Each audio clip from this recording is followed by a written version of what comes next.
एक समय की बात है। एक राज्य में एक राजा राज्य करता था। उसके केवल एक आंख थी और एक पैर था।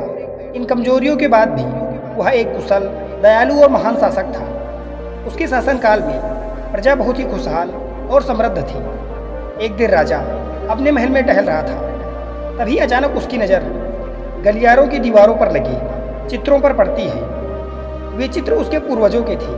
उन चित्रों को देखकर राजा के मन में यह विचार आया कि भविष्य में जब उसके उत्तराधिकारी महल के उस गलियारे से गुजरेंगे तो उन चित्रों को देखकर अपने पूर्वजों का स्मरण करेंगे।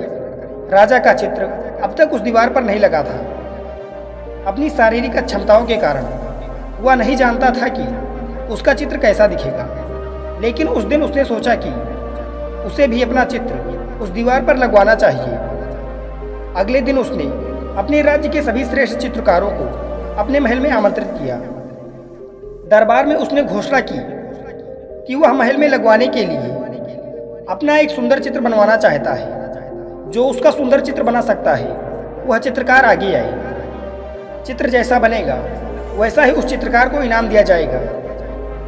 दरबार में उपस्थित सभी चित्रकार अपनी कला में निपुण थे, लेकिन राजा की घोषणा सुनने के बाद वे सब सोचने लगे कि राजा तो काना व लंगड़ा है, ऐसे में उसका सुंदर चित्र कैसे बन पाएगा। अगर चित्र सुंदर नहीं दिखा तो हो सकता है राजा क्रोधित होकर उन्हें फांसी भी दे दे। यह विचार किसी को भी आगे आने का साहस नहीं दे सका। सब चित्रकार कोई ना कोई बहाना बनाकर वहां से चले गए। वहां मात्र श्याम नाम का एक युवा चित्रकार खड़ा रहा। राजा ने उससे पूछा, क्या तुम मेरा चित्र बनाने के लिए तैयार हो? श्याम ने हामी भर दी। राजा ने उसे अपना चित्र बनाने की आज्ञा दे दी। अगले ही दिन से श्याम राजा का चित्र बनाने में जुट गया। कुछ दिनों बाद चित्र बनकर तैयार था। जब उस चित्र के अनावरण का दिन आया तो दरबार में दरबारी सहित वे सभी चित्रकार भी उपस्थित हुए जिन्होंने राजा का चित्र बनाने से इनकार कर दिया था।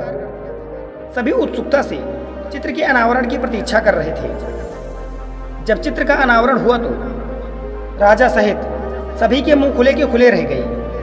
राजा का चित्र तो बहुत ही सुंदर बना था। उस चित्र में राजा दोनों तरफ पैर कर एक घोड़े पर सवार था, जिसे एक ओर से चित्रित किया गया था और उसमें राजा का एक ही पैर दिखाया गया था। साथ ही राजा धनुष चढ़ाकर एक आंख बंद कर निशाना साध रहा था, जिससे उसके काने होने की कमजोरी भी छुप गई थी। यह चित्र देखकर राजा बहुत प्रसन्न हुआ। चित्रकार ने अपनी बुद्धिमत्ता से राजा की क्षमताओं को छिपाकर एक बहुत ही सुंदर चित्र बनाया था। राजा ने श्याम को पुरस्कृत करने के साथ ही अपने दरबार का मुख्य चित्रकार भी बना दिया।